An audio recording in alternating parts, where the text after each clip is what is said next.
Nous sommes le 8 mars, c'est la journée internationale de lutte pour les droits des femmes et l'égalité des sexes. Plusieurs actions ont lieu un peu partout, dont en ce moment la Marche mondiale des femmes. À Bruxelles, on participe aussi. Thomas Dufrane, on vous retrouve en direct. Cela commence maintenant, place de l'Albertine. Malgré le temps, il y a beaucoup de monde autour de vous. Oui Camille, il y a plusieurs milliers de personnes qui sont là malgré la météo capricieuse. Il y a un arc-en-ciel de couleurs, de beaucoup d'associations, mais aussi beaucoup de parapluies, vous le voyez. Une manifestation au point d'orgue de nombreux événements qui est organisée toute la journée à Bruxelles, en Belgique, mais aussi partout dans le monde. Il y a de nombreux thèmes qui sont évoqués pour cette manifestation précise, mais le thème principal, on va dire, c'est celui de la lutte contre les violences qui sont les violences économiques qui sont faites aux femmes en cette période de crise énergétique et en cette période de crise inflationniste. Et je me tourne vers l'une des organisatrices de cette manifestation, Chiara Filoni. Expliquez-moi un petit peu qu'est-ce qu'on considère comme des violences économiques.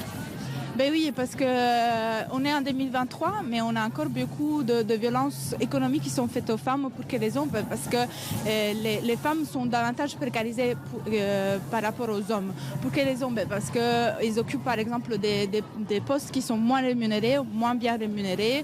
Ils ont du coup des salaires moins bien, ils ont des pensions moins bien. Et donc de ça en découle aussi des violences économiques. Parce que quand on est dans la précarité, il y a d'autres soucis qui se rajoutent. Et c'est les violences économiques.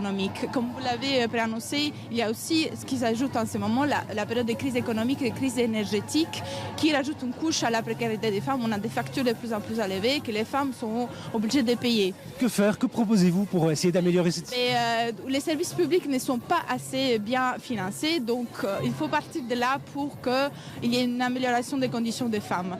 C'est vrai qu'en Belgique, on a eu quand même des avancées par rapport aux plannings familiaux, par rapport à l'accueil des migrants, mais beaucoup reste à faire.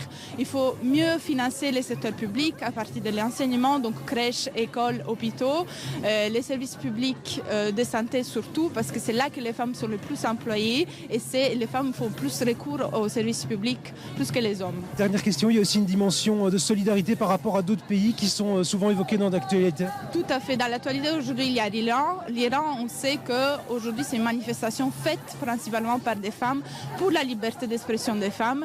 Et nous, on a été toujours solidaires vis-à-vis de ces femmes-là. Et d'ailleurs, notre mouvement, qui est un mouvement de grève féministe, vient historiquement de l'Amérique latine. Parce qu'en 2015, c'est là que ça a commencé la grève féministe. Et nous, l'avons repris comme concept. Et c'est pour ça qu'on est là aujourd'hui pour manifester.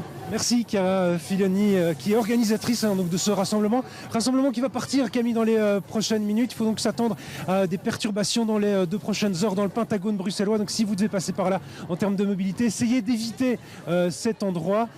Donc voilà. Merci à vous Thomas en direct de la place de l'Albertine. Merci aussi à votre invité.